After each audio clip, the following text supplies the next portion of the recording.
You're about to listen to a bedtime story from Audible. If you enjoy it, you can listen to thousands of other stories by signing up to Audible. Bald Island by Dina Gregory, performed by Helen Monks.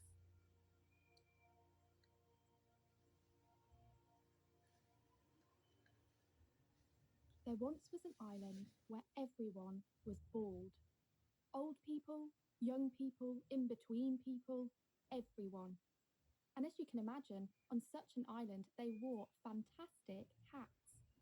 Starter hats for wee ones, little kid hats designed to stay on no matter how long you spent upside down, parent hats to match the children's, with logos if your family could afford its own brand. Then, of course, there were seasonal variations. Summer hats made of lightweight material, winter hats, woolly and itchy, spring hats adorned with flowers, a hat for every season and every occasion. Breakfast hats, dinner hats, school hats, most kids hated those. Hats for playing sports with visors, and hats for sleeping in. You could pull those over your eyes.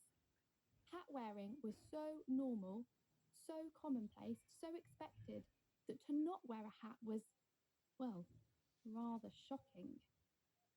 So the day Olivia Crump left home without a hat, it caused quite a stir.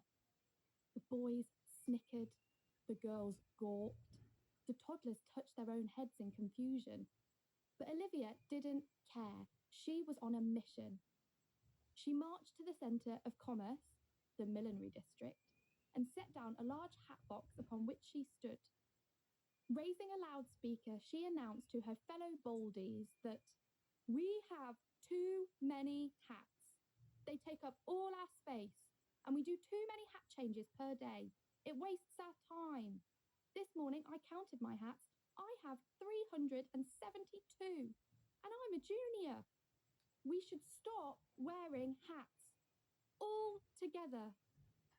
What she was saying was so unusual, so audacious, so outlandish that she drew quite a crowd.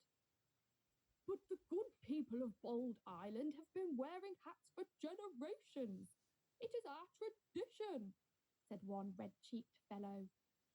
Besides, what would we do with all the hats we own?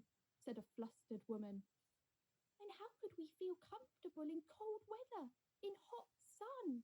Asked a boy earnestly. And what of our milliners? Said the first red-cheeked fellow. Hat making employs half the baldies. Good questions all, said Olivia Crump, rather enjoying the spotlight. We must find new solutions.